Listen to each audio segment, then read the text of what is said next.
Senta, pega seu café, vem comigo. Eu sou Letícia Cajal, neuropsicóloga, especialista em TEA infanto-juvenil, e esse é mais um episódio do podcast Café com Contingência. Bom, o tema de hoje é um dos temas mais pedidos para quem trabalha com TEA, com ABA, enfim, hoje nós vamos falar sobre transtorno do espectro autista, e eu não poderia chamar ninguém mais, ninguém menos do que ela, a rainha da etiquetadora, que organiza tudo em planilhas. Amanda Gilch, seja muito bem-vinda. A Amanda, ela também é neuropsicóloga e você está finalizando a especialização Em em aba, aba, né? Apesar sim. de já trabalhar com isso há muito tempo, né? Trabalho com isso bastante tempo, quase 10 anos. Conta um pouquinho sobre você, quem é você, de onde você veio, para onde você vai.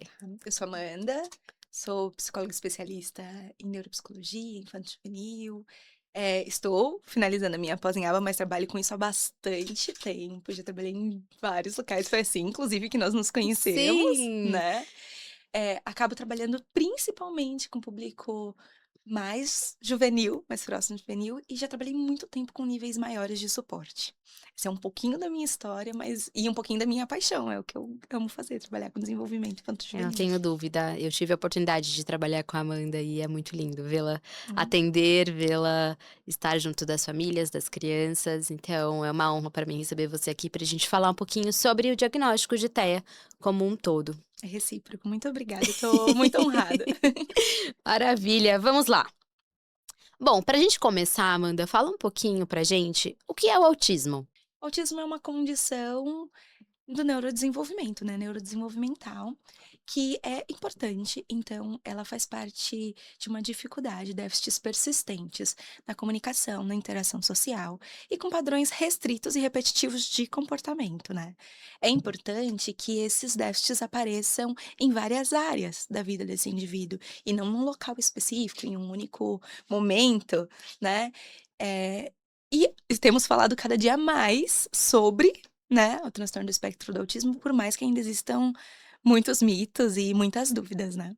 Com certeza, e nós vamos poder falar sobre isso ao longo desse bate-papo. E você estava falando um pouquinho, né, sobre esses déficits, vou puxar aqui para a parte dos critérios diagnósticos. Claro. Então hoje, o que que nós temos de conhecimento, né, o que que nós temos, vigente Uhum. para critérios diagnósticos do transtorno do espectro autista?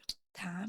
Primeiro ponto que eu acho importante a gente sempre levar em consideração é que para se ter acesso a um diagnóstico, né, no transtorno do espectro autismo, primeiro a gente precisa identificar se as questões que aparecem, se os déficits, se, não tem a ver com outra condição, né, com algo orgânico, de outro segmento, com uma dificuldade que vem de outro espaço.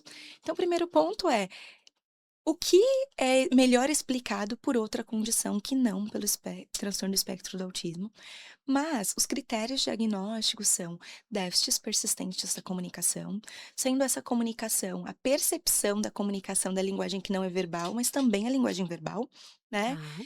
dificuldades, ou um foco mais em movimentos ritualísticos, né, padrões repetitivos de comportamento e também dificuldades de cunho sensorial, que podem ser hipo ou hipersensibilidade, e os padrões ritualísticos de comportamento que eu acho que eu já disse.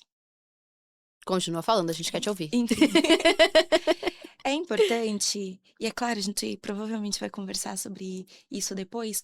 O espectro do autismo, ele tem os critérios, né, diagnósticos, mas ele é uma avaliação que é feita de forma clínica. Então, nós temos necessariamente, para se ter acesso a esse diagnóstico, precisa ter padrões restritos e repetitivos de comportamento, dificuldades na comunicação e na interação social. Mas, dentro disso, existe uma ampla gama que nós precisamos avaliar de comportamentos, de percepções, e para fazer esse fechar essa avaliação. Legal, então quando a gente está falando sobre, diagnóstico, a gente também está falando sobre uma palavrinha muito importante dentro do TEA, que é o espectro, Sim. né. Então, por vezes existem, todas as características ali, né, que nós, temos dentro do DSM-5, que é o que temos vigente hoje, mas por vezes a gente vai perceber, em maior ou menor grau, essas dificuldades, esses déficits aparecendo ali na criança, né. Então Sim. a gente tem hoje uma ampla população com TEA com diferentes características, né? Sim, e isso inclusive é uma das coisas que mais aparecem, assim, as pessoas sempre perguntam, né: "Nossa, Amanda, mas por que que hoje, cada dia que passa, nós temos mais diagnósticos de indivíduos com TEA, né, por que que tem aparecido mais?" Mas porque foi compreendido, né, como um espectro e saiu um pouco daquele movimento mais rígido de precisa se colocar essa pessoa dentro desse quadradinho e estruturar. Tem que ter exatamente esse comportamento ritualístico. "Ah, então a pessoa tem TEA se ela apresenta o flapping", né. "Ah, então a pessoa só está dentro do espectro do autismo se ela não é verbal". Não é mais assim. Essas dificuldades, elas podem estar em maior ou menor grau, dependendo do nível de suporte, dependendo inclusive de uma avaliação. Por que que essa avaliação ela tem que levar em consideração aquele indivíduo de forma geral? Leva em consideração a cultura, leva em consideração inclusive o estímulo daquela pessoa. Será que essa pessoa tem esse déficit, mas é uma dificuldade ambiental do estímulo? Não, Uhum, né. Então, uhum, leva-se em consideração tudo isso e leva-se em consideração o ponto que essa pessoa está, né. Ela está mais desse movimento introspectivo ou não. uhum. Ela consegue se comunicar, tem uma interação social melhor em comparação com outros indivíduos dentro do espectro, em comparação com a mesma faixa etária, mas ao mesmo tempo é mais vinculada com padrões restritos ritualísticos, de rotina, tem dificuldades em outra parte, né. Ela pode Perfeito. caminhar dentro desse espectro.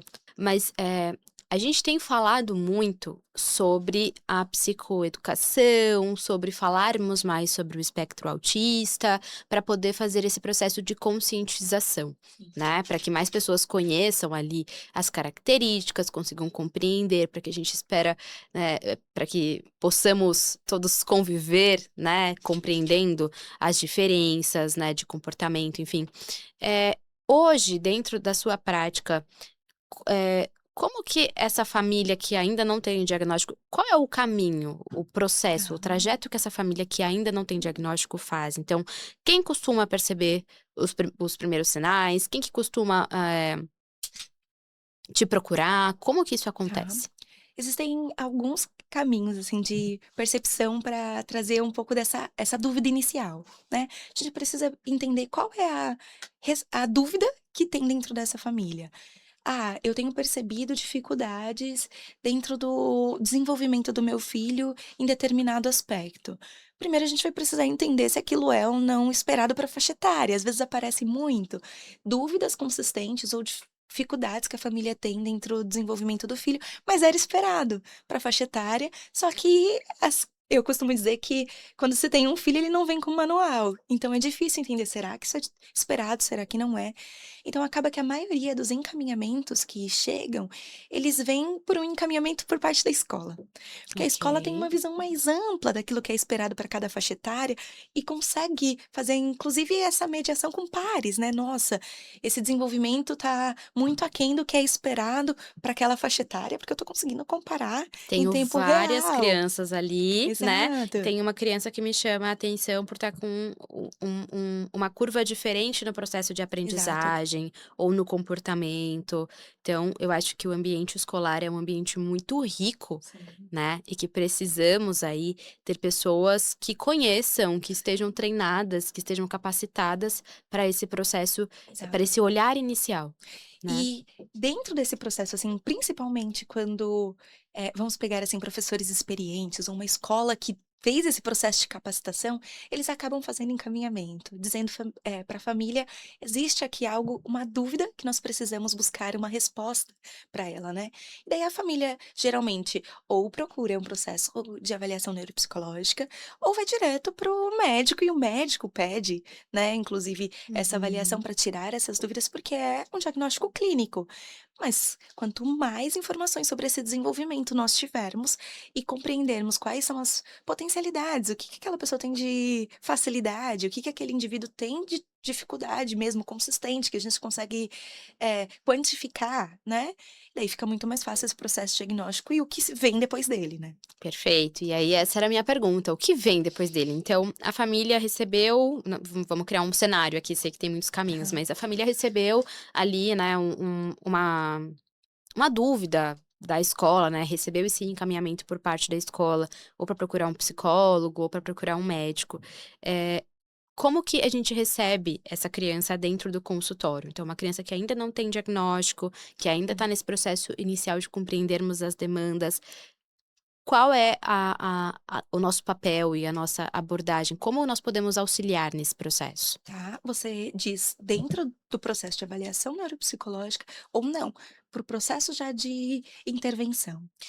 Eu acho que, não sei na sua experiência, mas acredito que sim, porque já tivemos muita experiência juntas, mas que, muitas vezes a criança chega pra gente meio que é isso, ó, a escola mandou eu procurar um psicólogo, tá aqui, o que que ele tem, e aí a gente fica nesse limbo de, é uma avaliação, é uma intervenção, por onde que eu começo? Perfeito. Bom, primeiro, caminho, né, sempre vou orientar essa família a fazer aquilo que a gente conversou no começo. Vamos entender o que é orgânico e o que não é, mas nesse meio tempo, nós vamos entender quais são as dificuldades, né. Quais são as dificuldades que impactam no desenvolvimento e na rotina, no dia a dia daquele indivíduo. E nós já vamos intervindo dentro dessas dificuldades. É claro que não tirando da cabeça, né, isso não é uma possibilidade. Então nós temos muitos protocolos que nós podemos utilizar inicialmente, e ao mesmo tempo trazer essa família para perto, né. Quais são as dificuldades reais que fazem sentido como intervenção, proposta de intervenção para aquela família. Isso precisa Legal. ser levado em consideração, porque: "Ai, Amanda, eu utilizei o ViviMap, eu utilizei o Wables, eu utilizei diversos protocolos e entendi que o caminho a seguir é esse caminho". Ok, mas não faz sentido para a rotina daquela família. Então vamos pensar assim num exemplo, faria sentido eu ensinar, fazer um processo de intervenção para ensinar basquete para uma criança que não tem nenhuma vivência envolvendo basquete? Uhum. É claro que é um exemplo muito catastrófico, mas não faz sentido se aquilo não tem aplicabilidade dentro da rotina daquela família.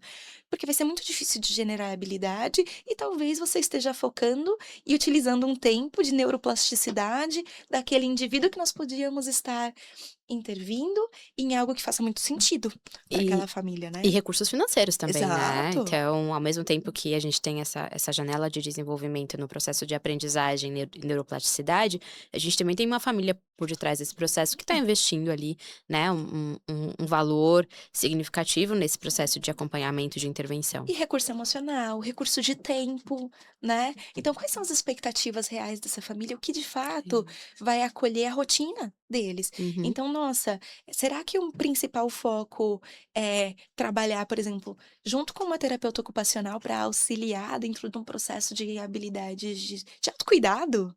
Não sei, né, vai depender do nível de suporte, vai depender se há ou não um diagnóstico, ou se é uma questão mais de dificuldade emocional, né, de Uhum. reciprocidade, então é um caminho totalmente diferente. Por isso que não dá pra gente começar do nada, precisa ter uma avaliação consistente, precisa trilhar esse caminho, mas a gente trabalha em conjunto com essa família sempre, né, e com Perfeito. outros profissionais, é claro. Perfeito. Então existem 2 tipos de avaliação dentro desse processo. A Sim. gente tem essa avaliação comportamental, onde nós vamos olhar dentro do desenvolvimento da criança, o que era esperado para a faixa etária em termos de habilidades, de recursos, de repertório, e nós temos a avaliação neuropsicológica. Exato. E você, por um acaso, trabalha com as 2. Exatamente. Então, dentro Exatamente. desse processo, né, de busca de diagnóstico, eu entendi que, de um lado, a família pode chegar ainda sem ter muitas respostas, mas nós podemos avaliar essa criança nos aspectos comportamentais, Sim, emocionais e, ajudar ali, dentro do processo terapêutico, a trabalhar essas dificuldades. sim, sim, é uma Independente de possibilidade. um diagnóstico, Independente de um posso diagnóstico. trabalhar os aspectos comportamentais, as Sim. demandas ali como um todo da criança. Potencializar aquilo que é uma dificuldade, então por que que a Uhum. gente não vai estimulando? Enquanto não tem esse diagnóstico, talvez ele demore, e se demorar, né, o que a gente faz nesse meio tempo? Esse é um ponto A gente muito estimula. importante, né, porque nem sempre o diagnóstico você vai chegar, vai sentar e o médico, ou pelo menos não deveria, em uma sessão olhar pra você e falar: "Ah, nossa, Nossa, Autista. olha, exato, até porque o Tá autismo não aqui. tem um fenótipo, né, é diferente de Sim. outras condições genéticas que é mais fácil, ou que você consegue fazer um exame, não é assim. Uhum. Então talvez demore, é esperado que demore um pouco. Esperamos que. Exato, Porém, isso não, exclui o processo de acompanhamento e de intervenção, né. exato, Mas nós temos o processo da avaliação neuropsicológica. Qual é o papel da avaliação neuropsicológica no processo de diagnóstico de TEA? tá. Bom, o processo e a importância, né, dessa avaliação neuropsicológica é você entender o processo cognitivo daquele indivíduo, inclusive quais são as fragilidades e as potencialidades de uma forma inclusive mais ampla.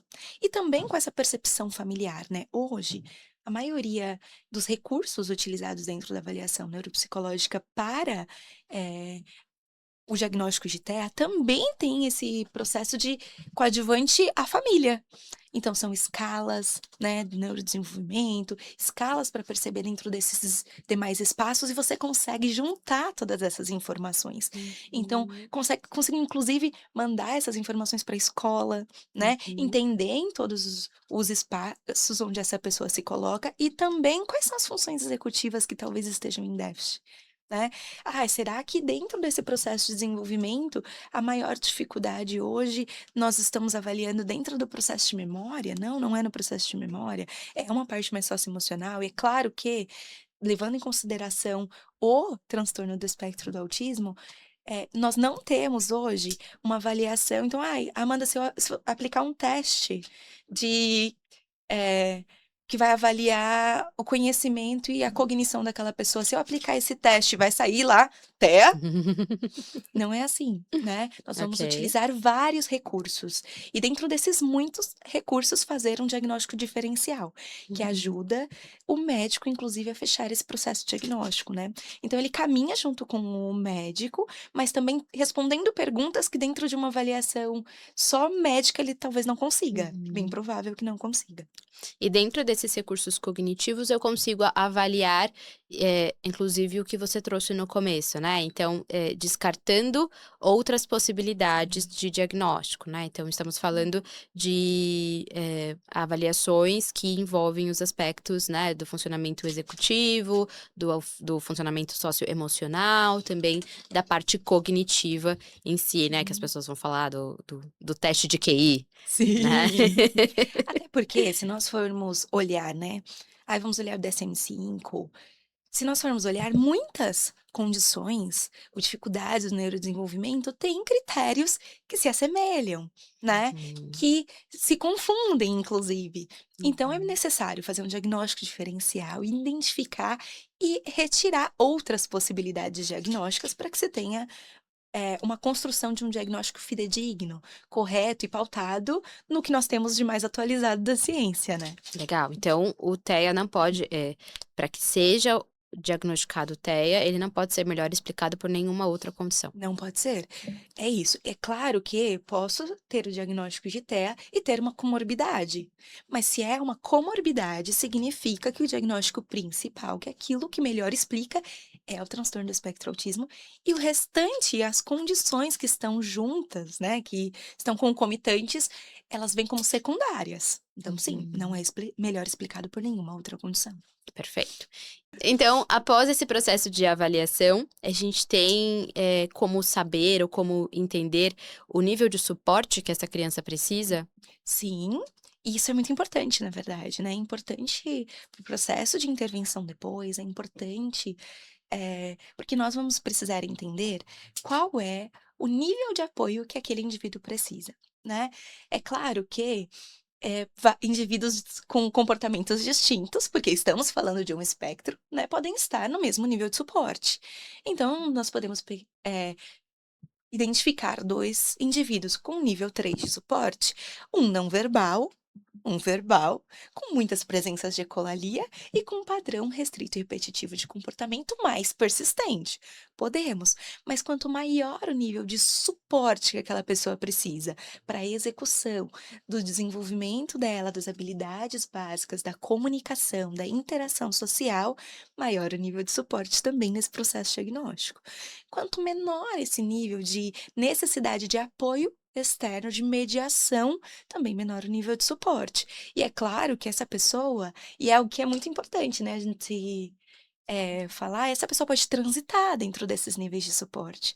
Não é Uhum. porque dentro do processo de avaliação, esse indivíduo fez avaliação neuropsicológica, passou por esse médico, foi diagnosticado com transtorno do espectro do autismo, nível 3 de suporte, ele vai permanecer nesse nível? Não é assim. Ah, essa era uma pergunta muito importante que eu queria trazer, né, que eu queria levantar.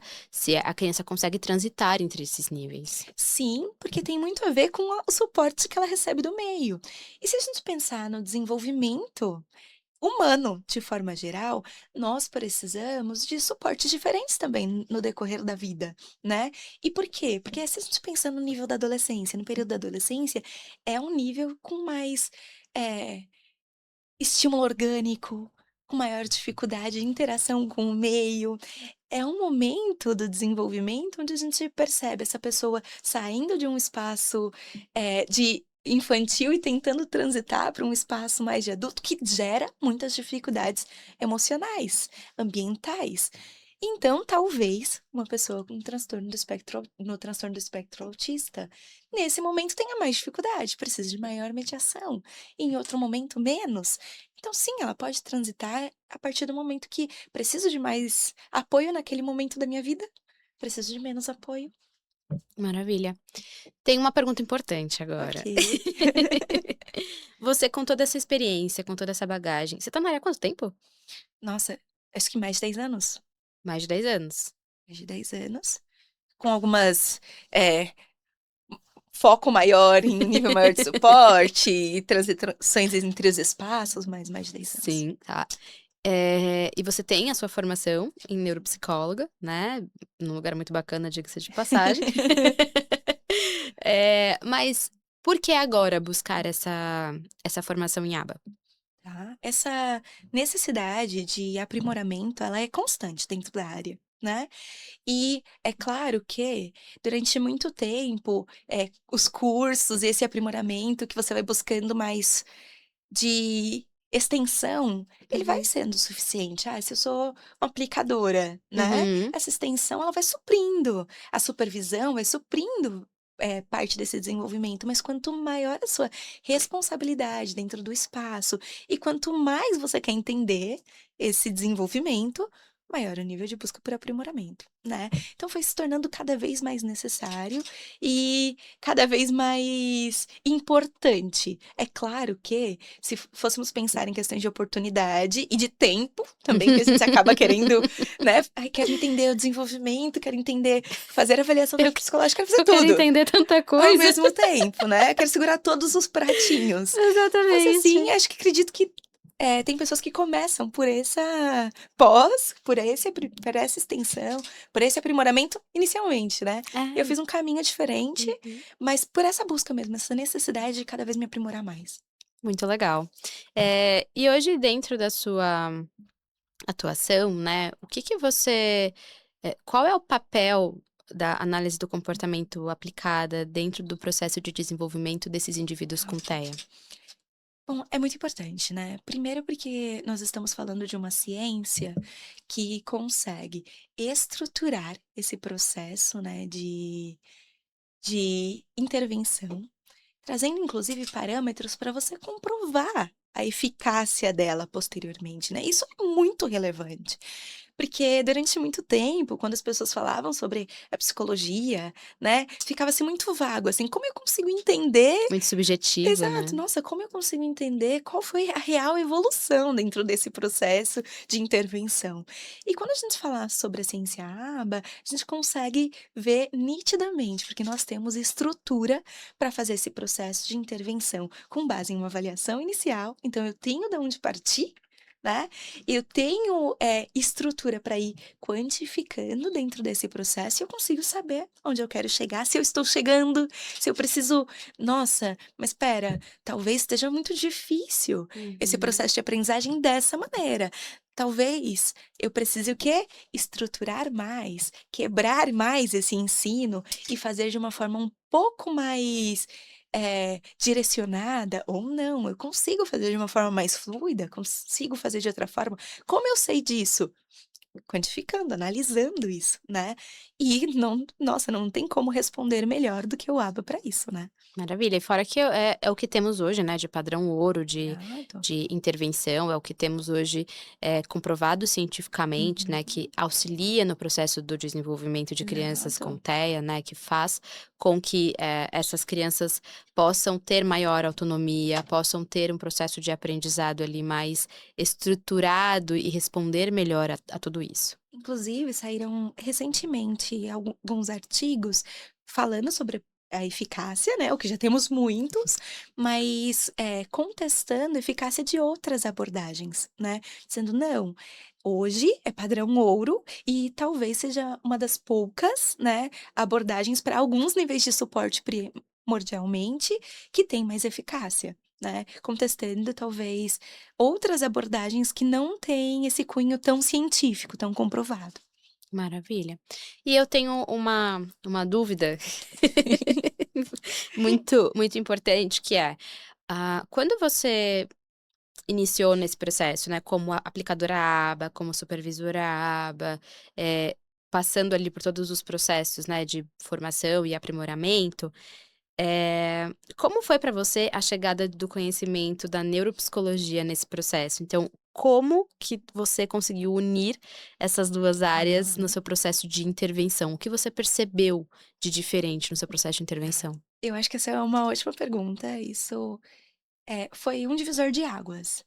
Por quê, né? Porque quando a gente está avaliando, quando vamos avaliar: vou falar sobre neuro", nós vamos entender esse processo de desenvolvimento de uma forma muito mais profunda, né, e caracterizando aquilo que a gente conversou no começo, o que é esperado ou não para aquela faixa etária, né. Algo que eu percebo muito em alguns contextos de intervenção ainda, é que às vezes busca-se estimular muito o indivíduo sem levar em consideração, inclusive, o que é esperado, né, para cada faixa etária, o que quais são os aspectos que são mais importantes naquele momento, naquele desenvolvimento. E antes, inclusive dessa especialização, tinha que ficar muito quadradinho, assim, de eu tenho que olhar todas as será que isso é de fato esperado? Vamos voltar para aquele para pra planilhazinha descrevendo o que se espera, o que não se espera. Isso ficou muito mais claro hoje, para mim é muito mais fluido, né, entender esse desenvolvimento, entender o processo de neuroplasticidade, por que nós estimulamos, como nós estimulamos, né, quais são os principais caminhos. Quando pensa em funções executivas, quais são as melhores formas de caminhar, de identificar essas dificuldades e de caminhar para uma intervenção, conseguir juntar essas 2 informações, esses 2 conhecimentos, fez toda a diferença hoje na minha prática. Que demais, maravilha. Eu também percebo uma diferença no meu processo de intervenção depois da neuropsicologia. Que ótimo. É como se no começo eu seguisse uma regra de estimular aquela área, e hoje eu conseguisse compreender O o porquê. porquê que eu estou estimulando aquela É. área. E talvez formas eficientes de se estimular aquela área. E como que essa área conversa com outras áreas do Sim. desenvolvimento, outras áreas, né, enfim, do desenvolvimento cognitivo da criança, e talvez aquilo melhor explique alguns comportamentos também. Sim, sim. Então é como se tudo tivesse super conectado e eu assim: É. "Gente, um universo se abriu a Sim. partir da neuropsicologia". É como Então ser e estar tudo conectado, né. exatamente, exatamente, exatamente. Para quem tá começando agora, quais são os primeiros passos para para esse processo, né, de acompanhamento e de intervenção dentro da análise do comportamento aplicada? Tá, isso é muito importante, né, porque todos nós começamos Começamos de algum de lugar. algum lugar. É muito importante esse movimento e essa busca por aprimoramento, né. Hoje nós estamos em um caminho aonde muitos espaços, né, estão formando aplicadores apenas. Pessoas que não buscam esse pensamento mais, com questionamento por trás do porquê eu estou fazendo. Sabe aquilo que você trouxe sobre, a neuropsicologia trazer para o seu pra sua formulação de caso, né, para sua estrutura, e hoje está sendo muito difícil esse caminho. Então eu indico para essas pessoas que elas comecem buscando o porquê. das coisas e não só como realizá-las, né. E para isso nós temos uma infinidade de profissionais que são referências, que dão cursos de extensão, né. Nós temos, academias que você assiste diversas aulas, nós temos podcasts, nós temos muitos caminhos de Sim, aprimoramento constante. A supervisão é extremamente importante para responder e para te fazer pensar fora da caixinha, com certeza. né. Te tirar da zona de conforto. Exato, e esse movimento de: "Ah, eu estou enxergando esse espaço como importante, mas será que é só isso mesmo? Será que eu não estou enviesada?", né, será que a visão e será não, sim, com toda certeza, a visão de outra pessoa vai fazer toda essa diferença. E trabalhe de uma forma trabalhe com o apoio de médicos, né, escute médicos, escute pessoas de outras áreas que vão explicar esse desenvolvimento de uma forma mais macro, com conhecimento que é diferente da psicologia, mas que vai agregar muito para o processo de desenvolvimento, do indivíduo como profissional. Muito legal, muito legal. Acho que é um excelente recado para quem está começando nesse processo, né. Vai atrás de informação, não se contente apenas em aplicar o que está sendo, né, ali: "Ah não, ah tá, é assim, então é assim", mas por Uhum. que é assim, né, qual é o resultado de tudo isso, como que isso se conecta com aquele outro programa que eu estou aplicando também, né, por que que, foi escolhido esse programa e não aquele. Então são perguntas Exato. muito importantes que vão direcionando o nosso olhar clínico, né, e nosso processo de intervenção. E refletem na vida de alguém, né, é um indivíduo em desenvolvimento. E, bom, nós passamos pelo processo de diagnóstico, passamos pelo processo de intervenção. O que você poderia dizer ou deixar de mensagem para quem está começando agora? Tá. Eu acho que o mais importante é dizer que sempre haverão dúvidas. Independente do quanto você estude, do quanto você se aprimore, é importante que hajam dúvidas, porque são as dúvidas que nos impulsionam a continuar se atualizando, buscando novas referências, né? Se a gente vai pensar, nossa, em como era a aplicação de aba há 10 anos atrás? Desesperadora. Muito diferente do que é hoje, desesperadora. Essa é a palavra. E o que fez, esse movimento, né, essa busca por ciência melhorar, evoluir, se adequar mais à nossa sociedade. Assentimento, né, essa Exato. palavra do Não momento. era nossa, não, como assim? O que fez tudo isso ser tão relevante e importante, né? A busca por conhecimento. Pessoas com questionamentos e com essas inseguranças de: "Será que eu estou fazendo melhor? Será que eu estou fazendo corretamente?" E essas pessoas buscarem, né, um conhecimento fidedigno e Sim. esse aprimoramento. Então, continue buscando. Entenda que sempre vai haver e é importante ter essas dúvidas, mas a gente não pode acolher essas dúvidas e permanecer nelas. Então tá, qual o caminho que eu faço para me aprimorar, para sanar essas dúvidas, porque daí outras vão surgir. Com Quanto mais certeza. você estuda, mais você percebe: "Nossa, tem outro pratinho que eu preciso conhecer". Com certeza, com certeza. Amanda, antes de encerrar, para quem quiser, acompanhar o seu trabalho, para quem quiser, enfim, continuar ouvindo você falar tão lindamente sobre a psicologia, como que essas pessoas te encontram? Bom, se as pessoas quiserem continuar acompanhando, entendendo um pouquinho mais do que eu tenho para dizer, elas podem me seguir no @psi, Amanda Juste, na clínica Piani Piani, e também me procurar por e-mail, que é amanda.psicologia@outlook.com.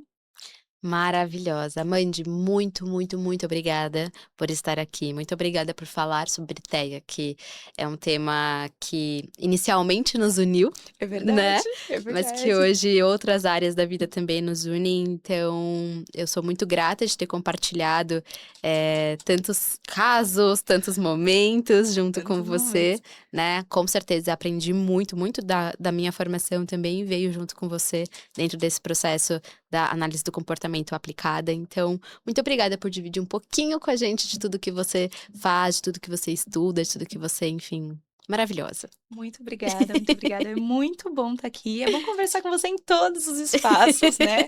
Mas aqui está sendo de verdade, muito obrigada, está sendo incrível. Ai, muito bom, maravilha. Obrigada, viu.